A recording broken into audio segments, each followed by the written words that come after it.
الحمدللہ الحمدللہ رب العالمین، الصلاۃ والسلام علی سید الانبیاء والمرسلین، اما بعد، قال اللہ تبارک و تعالی فی القرآن المجید والفرقان الحمید، اعوذ باللہ من الشیطان الرجیم، بسم اللہ الرحمن الرحیم، ان اللہ وملائکتہ یصلون علی النبی یا ایھا الذین آمنوا صلوا علیہ وسلموا تسلیما، الصلاۃ والسلام علیک یا سیدی یا رسول اللہ وعلی آلک واصحابک یا حبیب اللہ، الصلاۃ والسلام علیک یا نبی اللہ وعلی آلک واصحابک یا رحمۃ للعالمین۔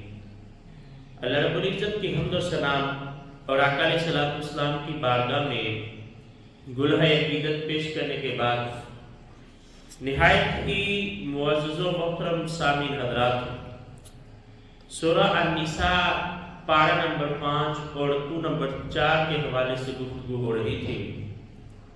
خالق کائنات نے ارشاد فرمایا، الم تر الی الذین، کیا آپ نے ان لوگوں کو نہیں دیکھا، ان کی طرف توجہ نہیں کی، اوتوا نصیبا من الکتاب، کہ جنہیں کتاب میں سے کچھ حصہ دیا گیا۔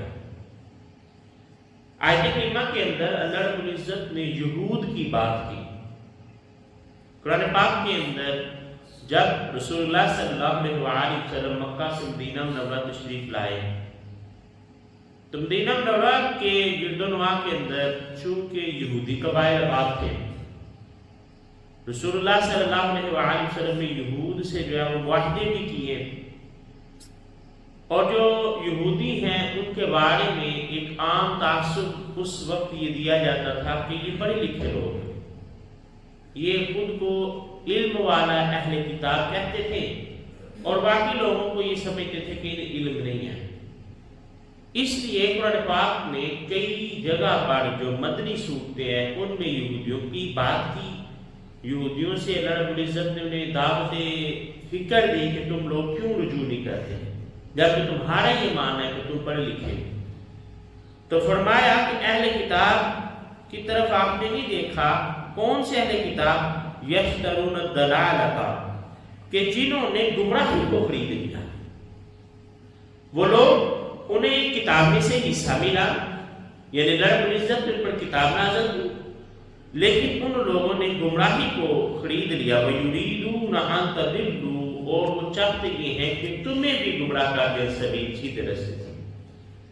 خود بھی وہ گمراہ ہیں اور ان کی خواہش یہ ہے کہ وہ تمہیں بھی ہدایت کے راستے سے دور کر دیں۔ یہودی جو ہیں ان میں سے بہت کم لوگ ایسے ہوئے جنہوں نے اسلام قبول کیا، اکثریت ان میں سے ایسی رہی کہ جنہوں نے اسلام قبول نہ کیا۔ واللہ اعلم، اللہ رب العزت جانتا ہے بِأَعْدَائِكُمْ، تمہارے دشمنوں کو، وَكَفَىٰ بِاللَّهِ وَلِيًّا وَكَفَىٰ بِاللَّهِ نَصِيرًا، اور خالق کائنات کافی ہے تمہارا حمایتی اور تمہارا مددگار۔ فرمایا یہ لوگ جو بھی اسلام کے خلاف جمع ہوتے ہیں نا، اسلام کا ہمیشہ سے ایک اصول رہا، بابا جی خالد صاحب صاحب آپ فرمایا کرتے تھے کہ اسلام خود اپنی طاقت سے ظاہر ہوتا ہے، اس کو لوگوں نے فائدہ کم نہیں دیا۔ یعنی عظیم لوگ تھے وہ جو اسلام کی خدمت کرتے تھے، جنہوں نے اسلام کے لیے قربانیاں دی، رسول اللہ صلی اللہ علیہ وسلم کے زمانے کے لوگ۔ اس کے بعد سے آپ دیکھیں جتنی دفعہ بھی کوئی مسئلہ کھل کر سامنے آیا وہ اسلام کی اپنی طاقت کی وجہ سے آیا، نہیں تو مسلمانوں کے حالات جو ہے وہ ایسے نہیں تھے کہ مسلمانوں نے کوئی کوشش کی ہو، اللہ رب العزت نے بس ایسے ہی کام لے لیا اور اسلام جو ہے وہ اپنے بلبوتے پر لوگوں کے سامنے ظاہر ہو گیا۔ تو خالق کائنات نے فرمایا کہ اللہ تمہارے دشمنوں کو جانتا ہے، اللہ تمہارا حمایتی بھی ہے، تمہارا مددگار بھی ہے، اور جب اللہ رب العزت کی مدد شامل حال ہوتی ہے تو پھر اسباب معنی نہیں رکھتے، پھر یہ نہیں دیکھا جائے گا کہ حالات کیسے ہیں، پھر یہ نہیں ہوگا کہ مسلمانوں کے پاس طاقت کتنی ہے۔ آپ دیکھیں بدر کے اندر مسلمان 313 ہیں اور مقابلے کے اندر 1000 کا لشکر ہے، اور مسلمانوں کے پاس جو جنگی ہتھیار ہیں وہ بھی موجود نہیں ہیں، اس کے باوجود اللہ رب العزت نے بڑے بڑے کافر جو ہیں غزوہ بدر کے اندر وہ واسطے جہنم ہو گئے۔ یہ کب ہے؟ جب اللہ رب العزت کی مدد اور اللہ کی حمایت حاصل ہو جاتی ہے۔ ابھی آپ دیکھیں پاکستان کے حالات کو، جب انڈیا نے حملہ کیا ہے، ابھی اتنا کوئی پرانا واقعہ نہیں ہے، مسلمانوں کی اپنی کیفیت کیا تھی؟ مسلمان تو ساری دنیا خود جو پاکستانی ہیں وہ بھی بے چینی کی کیفیت میں تھے کہ ہم مقابلہ کیسے کر سکتے ہیں، لیکن اللہ رب العزت کی مدد جب شامل حال ہوئی تو پوری دنیا دنگ رہے کہ مسلمانوں نے، یہ پاکستانی نے کس طرح کر لیا کہ ان کے پاس تو بڑے جدید اسلحہ تھا، لیکن اس کے باوجود جو ہے وہ معاملات وہ سنبھال نہیں پائے انڈیا والے۔ ابھی بھی اللہ رب العزت جو ہے وہ مسلمانوں پر رحم فرمائے، کشیدگی جو ہے وہ دوبارہ پیدا ہو رہی ہے، افغانستان کے ساتھ معاملات جو ہے وہ خرابی کی طرف جا رہے ہیں۔ دونوں مسلم ممالک میں خالق کائنات جو ہے وہ کوئی درمیانی راہ، کوئی صلح کا معاملہ، کوئی امن کی بات جو ہے وہ معاملات چلتے رہے۔ تو اللہ رب العزت نے فرمایا کہ اللہ تمہارا حمایتی اور مددگار کافی ہے۔ من الذین ہادوا، یہودیوں میں سے۔ اب یہاں خالق کائنات نے بائی نیم جو ہے وہ بات کی، پہلے اشارہ کیا کہ وہ لوگ جنہیں کتاب میں سے کچھ حصہ ملا، مراد وہاں بھی یہودی تھے۔ اب خالق کائنات نے فرمایا من الذین ہادوا، وہ لوگ جو یہودی ہوئے، یحرفون الکلم عن مواضعہ، وہ کلام کو اس کے موضوع سے بدل دیتے ہیں، بات کوئی اور ہوتی ہے مقصد کوئی اور بیان کر دیتے ہیں۔ یعنی کلام کا مقصود وہ نہیں ہوتا جو مقصود وہ بیان کر رہے ہیں۔ یہودیوں کے اندر یہ وبا پھیل گئی کہ وہ کیا کرتے تھے کہ پیسے لے کر فتوے دیتے تھے۔ کسی نے پیسے دینے، جو امیر آدمی ہے وہ پیسے دیتا، اپنی مرضی کا وہ فتوا لے لیتا، وہ اللہ کی کتاب کے ساتھ موافقت رکھتا ہو یا نہ رکھتا ہو، اس سے انہیں کوئی غرض نہیں تھی۔ انہیں غرض تھی تو صرف اس بات سے تھی کہ ہمیں مال مل رہا ہے۔ اور قرآن پاک کے اندر کوئی بھی لفظ، کوئی بھی آیت لا یعنی نہیں ہے، ایسے ہی اللہ نے ڈالا۔ ہر ایک آیت کا ایک مقصد ہے۔ اب بتا کہ یہ تو یہودیوں کی بات ہو رہی ہے، بھائی یہودیوں کی بیماری کی بات ہو رہی ہے نا، کہ ان کے اندر یہ بیماری موجود تھی۔ اگر وہ مسئلہ وہ ہم میں آ جائے تو یہ آیت ہم پر بھی ثابت ہو۔ اس سے مراد وہ لوگ ہوں گے کہ جو پیسے لے کر دنیا کی خاطر لوگوں کو غلط فتوے دیتے ہیں۔ اللہ اور اس کے رسول صلی اللہ علیہ وآلہ وسلم کے فرمان کا وہ مطلب ہی نہ ہو جو ہم اپنی مرضی سے جو ہے وہ فتوے پہ بیان کر دیں۔ تو اللہ رب العزت نے فرمایا یہودیوں میں سے ایسے بھی ہیں جو بدل دیتے ہیں، کلام کے محل کو بدل دیتے ہیں، اس کے موقع کو بدل دیتے ہیں، اپنی مرضی کی تعویلیں جو ہے وہ بیان کرتے ہیں۔ وَيَقُولُونَ، اور یہودی ایسے بھی ہیں جو کہتے ہیں سمعنا، ہم نے سن لیا، وَعَصَيْنَا، اور ہم نافرمانی کرتے ہیں۔ اب یہ جو ہے یہاں پر مفسرین اکرام نے کہا کہ یہ نفاق ظاہر کرتا ہے، ان کا منافقت تھی۔ رسول اللہ صلی اللہ علیہ وآلہ وسلم کے پاس آتے تھے اور آپ صلی اللہ علیہ وآلہ وسلم اللہ کا کلام ان کے سامنے پڑھتے تھے، تو وہ الگ کہتے تھے سمعنا، ہم نے سنا ہے۔ اللہ کے رسول صلی اللہ علیہ وآلہ وسلم آپ جو کہہ رہے ہیں وہ ہم سن رہے ہیں، وعصینا، اور دل میں کہتے تھے لیکن ہم نافرمانی کریں گے۔ ظاہر کہتے تھے ہم نے سن لیا ہے، دل میں بات کرتے تھے ہم نافرمانی کریں گے۔ واسمع، آپ سنیے، غیر مسمعین، اور پھر دل میں کہتے ہیں آپ سن نہ پائیں۔ ظاہر کہتے تھے آپ سنیں، دل میں کہتے تھے آپ نہ سنیں۔ یعنی قول و فعل کے اندر ان کا جو ہے تضاد پایا جاتا تھا، ظاہر وہ کچھ اور کرتے تھے، باطن کے اندر جو ہے وہ کچھ اور چلتا تھا۔ وَرَائِنَا، اور وہ لفظ رائنا کہتے تھے، لَيَّن بِأَلْسِنَتِهِمْ، زبان کو مڑوڑ کر۔ اچھا یہ لفظ جو ہے وہ قرآن پاک کے اندر سورہ بقرہ میں بھی استعمال ہوا، رائنا۔ ابتدا میں مسلمان کیا کرتے تھے، جو صحابہ کرام رضوان تھے، رسول اللہ صلی اللہ علیہ وسلم نے کوئی بات کی، کوئی آیت پڑھی، کوئی حدیث صحابہ کے سامنے بیان کی، کسی بندے کو سمجھ نہیں آئی تو وہ آقا علیہ الصلوۃ والسلام کی بارگاہ میں عرض کرتا، رائنا، یا رسول اللہ علیہ وسلم ہماری رعایت کیجیے، ہمارے لیے یہ بات جو ہے وہ دوبارہ بیان کر دیں۔ اللہ کے رسول صلی اللہ علیہ وآلہ وسلم دوبارہ بیان کر دیتے ہیں۔ یہودیوں کو جب پتہ چلا نا کہ یہ لفظ مسلمان استعمال کرتے ہیں رائنا، تو وہ جب آقا علیہ الصلوۃ والسلام کی بارگاہ میں آتے تو زبان کو مروڑ کر یہ لفظ کہتے ہیں رائنا۔ اب ان کے ہاں یہ گالی تھی یہ لفظ، اور یہ رسول اللہ صلی اللہ علیہ وسلم کے سامنے تو کہتے ہیں رائنا، یا صلی اللہ علیہ وسلم ہمارے لیے یہ بات دوبارہ کہیں، لیکن دل میں یہ خوش ہوتے تھے کہ ہم جو ہے وہ آپ صلی اللہ علیہ وسلم کے لیے نازیبا لفظ استعمال کریں۔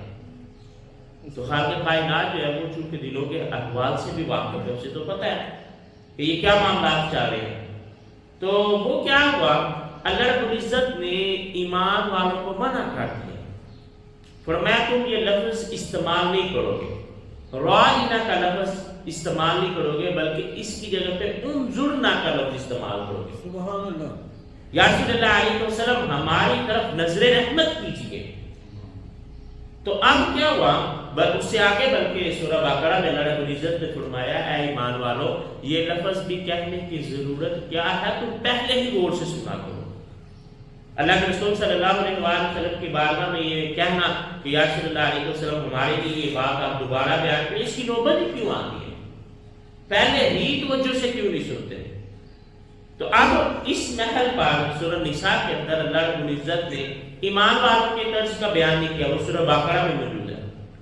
تو یہاں صرف کافروں کی جو یہودی ان کی بات ہوئی کہ وہ آقا علیہ الصلوۃ والسلام کی بارگاہ میں زبانوں کو مروڑ کر یہ لفظ رائنا کا جو ہے وہ استعمال کرتے تھے، وَطَعْنَا فِي الدِّينِ، اور دین میں تانا زنی کرنے کی کوشش کرتے تھے، وَلَوْ أَنَّهُمْ، کہ اگر وہ کہتے بے شک قالوا سمعنا، اگر وہ یہ کہتے سمعنا ہم نے سنا، وَأَطَعْنَا، اور ہم اطاعت کریں گے، وہ کہتے ہیں ہم نے سنا لیکن ہم نافرمانی کریں گے، اللہ نے فرمایا کاش ایسا ہوتا کہ وہ کہتے ہم نے سنا اور ہم اطاعت کریں گے، وَاسْمَعْ، اور سنیے، وَانظُرْنَا، ہماری طرف نظر رحمت کیجیے۔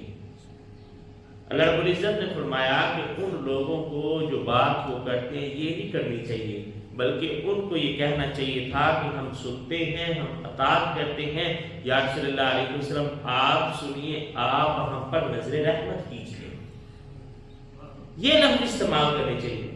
اب قرآن پاک کی ان آیات سے یہ بات بھی سامنے آتی ہے کہ انبیاء علیہ السلام کی جو ذات ہے وہ اتنی عظیم اور برتر ہے کہ ان کے لیے وہ لفظ جو ذو معنی ہو، جس کا ایک اچھا معنی ہے ایک اچھا معنی نہیں ہے، وہ لفظ بھی ان کے لیے استعمال نہیں ہو سکتا۔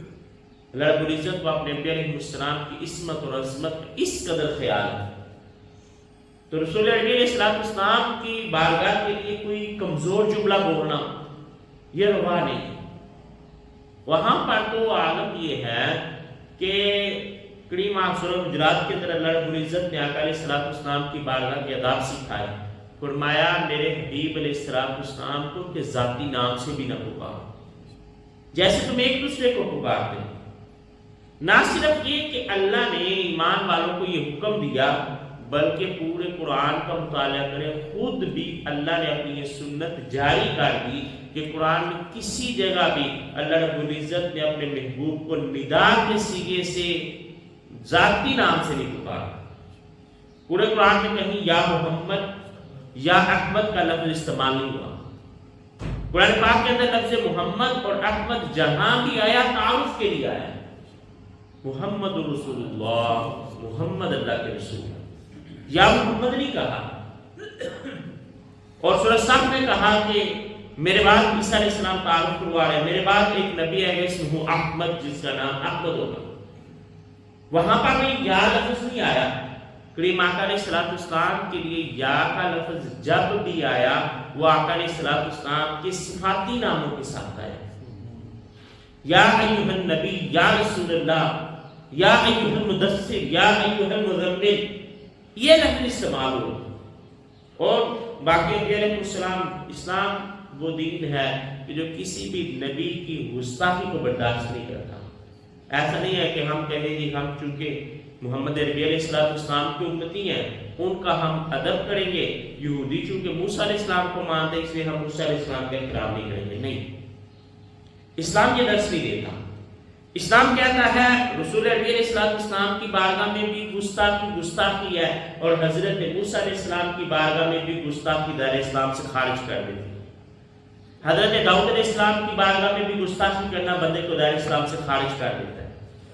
اسلام ہر نبی کا ادب سکھاتا ہے، لیکن لطیف بات یہ ہے، آپ قرآن کا مطالعہ کریں تو قرآن پاک میں اللہ رب العزت نے باقی انبیاء علیہ السلام کو ان کے ناموں سے پکارا، رسول عربی علیہ السلام کو اللہ نے آپ کی صفات سے پکارا۔ آپ دیکھیں وہاں تو ذکر آتا ہے اے ابن عیسیٰ، اے ابن مریم، اے عیسیٰ روح اللہ، اے آدم، اے نوح، اے ابراہیم، اے اسماعیل، لیکن قرآن میں کسی جگہ پر بھی ہے محمد کہہ کر نہیں پکارا ہے، بلکہ آقا علیہ السلام کی بارگاہ کے ادب امت محمدی علیہ السلام کو سکھائے گئے، اور کہیں فرمایا کہ نبی علیہ السلام کو جو حجرات ہیں ان کے باہر سے نہ پکارو، جب آپ کا جی چاہے آپ تب آ کر ایمان والوں سے ملاقات کریں۔ تو جب سورہ حجرات کے یاد تازہ ہوئی تھی تو باقاعدہ کمیٹی بن گئی کہ جو بھی وفد باہر سے آتا ان لوگوں کو پہلے تربیت دی جاتی کہ کریم آقا علیہ السلام کی بارگاہ میں حاضر ہونے کے آداب کیا۔ تو خالق کائنات نے فرمایا تم نے یہ بات درست نہیں کی کہ تم کہتے ہو ہم نے سنا ہم نافرمانی کریں گے، بلکہ تم یہ کہو کہ ہم نے سنا ہم اطاعت کریں گے۔ اے اللہ کے رسول آپ سنیے اور ہم پر نظر رحمت کیجئے، اگر تم ایسا کرتے لکان خیر لہم، تو یہ ان کے لیے بہتر ہوتا، یہودیوں کے لیے بات بہتر ہوتی، وَأَقْوَمْ، اور یہ زیادہ درست بات تھی، وَلَكِنْ لَعْنَهُمُ اللَّهُ بِكُفْرِهِمْ، لیکن اللہ رب العزت نے ان کے کفر کی وجہ سے ان پر لعنت لا دی، دھتکارے گئے، وہ اللہ رب العزت کے غضب کا گرفتار ہو۔ پوری دنیا کے اندر آج بھی آپ دیکھیں کہیں پہ بھی وہ خود ایک ریاست کو قائم نہیں کر سکتے۔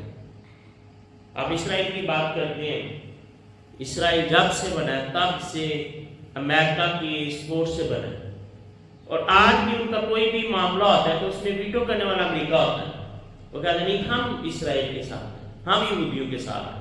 اور قرآن کا یہ فیصلہ، قرآن نے کہا کہ وہ جب بھی کوئی ریاست قائم کریں گے یا تو وہ مسلمانوں سے معاہدہ کر کے قائم کریں گے یا وہ کسی اور کی مدد سے قائم کریں گے۔ حالانکہ پوری دنیا کے اندر ان کی جو معیشت ہے وہ مضبوط ترین معیشت ہے، پوری دنیا کا کنٹرول ان کے پاس ہے، لیکن جب اللہ رب العزت کا فرمان آ جاتا ہے تو اس کے بعد میں نے پہلے بھی عرض کیا اسباب مانی نہیں رکھتے، پھر یہ نہیں دیکھا جائے گا کہ اسباب کتنے ہیں، اسباب مسلمانوں کے حق میں یا مسلمانوں کی مخالفت کے اندر، اسباب یہودیوں کے پاس زیادہ ہیں یا یہودیوں کے مخالفین کے پاس زیادہ ہیں، پھر اللہ رب العزت کا جو ہے وہ فیصلہ سامنے آتا ہے، اور جو بات خالق کائنات فرما دیتا ہے اس سے زیادہ سچی بات کسی کی نہیں ہو سکتی۔ تو پھر رب کائنات نے فرمایا فَلَا يُؤْمِنُونَ إِلَّا قَلِيلًا، یہودیوں میں سے تھوڑی ہیں جو ایمان لاتی ہیں۔ کعب الاحبار ایک نام ملتا ہے، حضرت عمر فاروق رضی اللہ تعالیٰ عنہ کی زبان سے اس بندے نے جب یہ آیت سنی تو فوراً کلمہ پڑھا، کہنے لگا اس سے پہلے کہ میں اللہ کی لعنت میں گرفتار ہوں جو میں اسلام قبول کرتا ہوں۔ عبداللہ بن سلام رضی اللہ تعالیٰ عنہ یہودی عالم تھے، آپ سفر میں تھے، آپ تک جب یہ آیت پہنچی تو راستے میں انہوں نے اسلام قبول کر لیا، اور جب اللہ کے رسول صلی اللہ علیہ وسلم کی بارگاہ میں پہنچے تو کہنے لگے یا رسول اللہ علیہ وسلم زندگی کا بھروسہ نہیں تھا، اگر زندگی کا اعتبار ہوتا تو میں آپ کی بارگاہ میں حاضر ہو کر اسلام قبول کرتا، یا رسول اللہ علیہ وسلم نے اسلام کو قبول فرما لیا۔ فرمایا تھوڑے ہیں، یہودیوں میں تھوڑے ہیں جنہوں نے اسلام قبول کیا، ان میں سے اکثر وہ ہے کہ جنہوں نے اسلام قبول نہیں کیا۔ یا ایھا الذین اوتوا الکتاب، اے وہ لوگوں جنہیں کتاب دی تھی، یعنی یہودی، آمنوا ایمان لے آؤ، بما نزلنا، جو اتارا ہم نے، مصدقا لما معکم، جو ہم نے اتارا اور وہ تصدیق کرتا ہے اس کی جو تمہارے پاس ہے۔ یہ اسلام کا حسن ہے۔ اللہ رب العزت نے قرآن کے اندر جب لوگوں کو اسلام کی طرف مائل کرنے کی بات کی تو اللہ رب العزت نے موافقات کی بات کی، مخالفت کی بات نہیں کی۔ یہ بات نہیں کہ دیکھو تمہارا کیا اختلاف، اس اختلاف کو دور کرے، بلکہ قرآن نے کہا کہ اس طرف آ جاؤ تو تم میں اور ہم میں مشترک ہے، یعنی اللہ کی توحید کی طرف آ جاؤ. تم بھی اللہ رب العزت کی ذات کی، اللہ رب العزت کی توحید کے دعوے دار ہو، اور اسلام بھی یہی درس دیتا ہے.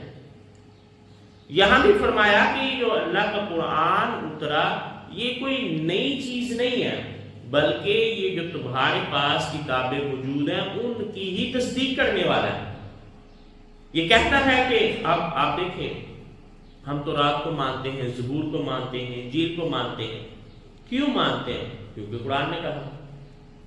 قرآن کہتا ہے یہ کتابیں من جانب اللہ، من اللہ، اللہ کی طرف سے اتری ہیں. جب قرآن نے کہا ہم نے ان کو مان لیا. اگر قرآن اور حدیث کے اندر یہ بات نہ آتی تو ہم کہتے پتہ نہیں کہاں سے آ گیا، ان کا اصل کیا ہے، اس کے بارے میں اختلاف ہو جاتا. تو اللہ نے فرمایا کہ یہ کتاب قرآن اترا، یہ موافقت کرتا ہے، یہ اس کی تائید کرتا ہے جو تمہاری کتابوں کے اندر. اب جب ہم کسی سے بات کرتے ہیں نا، اس سے کہیں گی ہم کوئی نئی بات تو نہیں کہہ رہے، جو بات تم کہتے ہو وہی بات ہم کہہ رہے ہیں، تو سامنے والے کے جذبات جو ٹھنڈے پڑ جاتے ہیں، وہ بات کو سمجھنے کی طرف آتا ہے.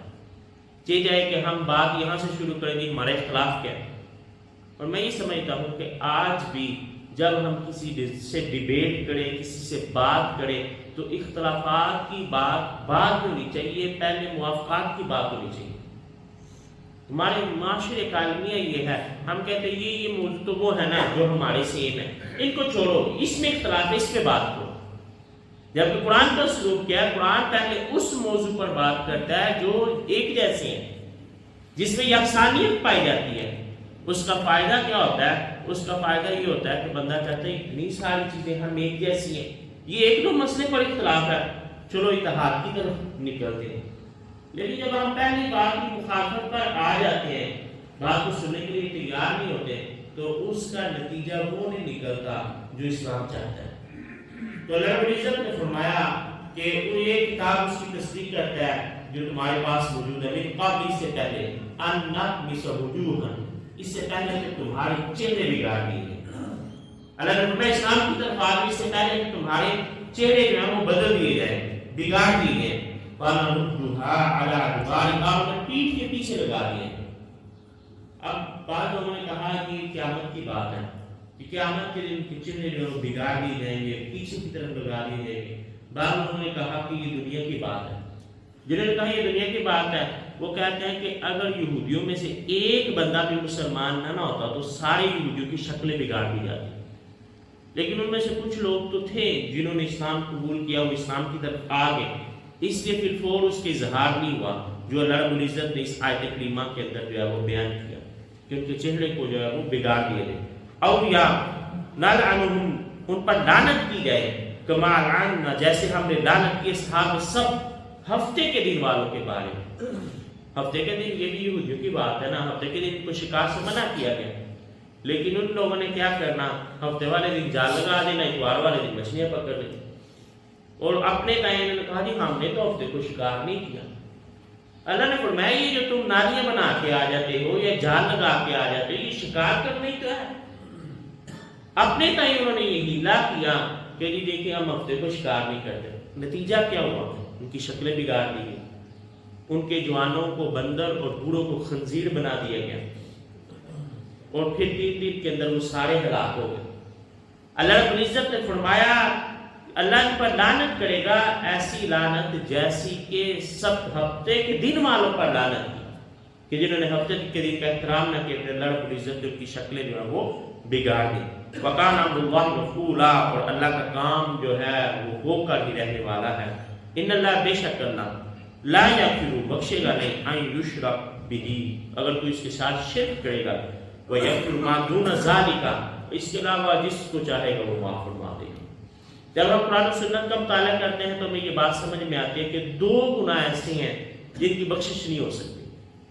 پہلا جس کا صریحاً یہاں بیان ہوا، اللہ نے فرمایا اللہ کسی مشرک کو نہیں بخشے گا. جو شرک کرتا ہے اللہ کی ذات کے ساتھ، اللہ کے ساتھ کسی اور کو ملانے کی کوشش کرتا ہے، اللہ اس کو معاف نہیں کرے گا. اور دوسرا جو انبیاء کی گستاخی کرنے والا ہے. عبداللہ بن ابی کا ذکر جو ہے وہ کنایاتاً قرآن میں بیان ہوا فرمایا محبوب علیہ السلام آپ اگر عبداللہ بن ابی کے لیے 70 بار بھی استغفار کریں اللہ پھر بھی اس کو معاف نہیں کرے. نبی رحمت صلی اللہ علیہ وآلہ وسلم جس کے لیے دعا فرما دیں اللہ رب العزت اسے بخش دیتا ہے، لیکن اگر وہ گستاخ رسول ہو تو فرمایا میرے محبوب یہ آپ کی رحمت ہے کہ آپ اس کی بخشش کے لیے دعا کر رہے ہیں، لیکن اللہ رب العزت اسے معاف نہیں کرے گا 70 دفعہ بھی. اور جب یہ قرآن اترا تو کریم آقا علیہ السلام فرمانے لگے کہ مجھے پتا ہوتا نا 70 مرتبہ استغفار کرنے سے اس کی بخشش ہو جائے گی تو میں کر دیتا. یعنی وہ نبی رحمت صلی اللہ علیہ وسلم اتنے رحیم ہیں، آپ کہتے ہیں میں پھر بھی اس کی دعا کر دیتا ہوں، لیکن اللہ رب العزت نے فرمایا میرے محبوب ہم گستاخ کو نہیں بخشیں گے. ایک گستاخ اور دوسرا مشرک، ان کی بخشش جو ہے وہ نہیں ہوگی. اس کے علاوہ جو بھی گناہ ہوا اللہ رب العزت معاف فرما دے گا. لمن یشاء جس کے لیے چاہے گا، ومن یشرک باللہ اور جو کوئی شرک کرے گا اللہ کے ساتھ، فقد افترى اسما عظیما تو اس نے بہت بڑا گناہ کما لیا. وما علینا الا البلاغ.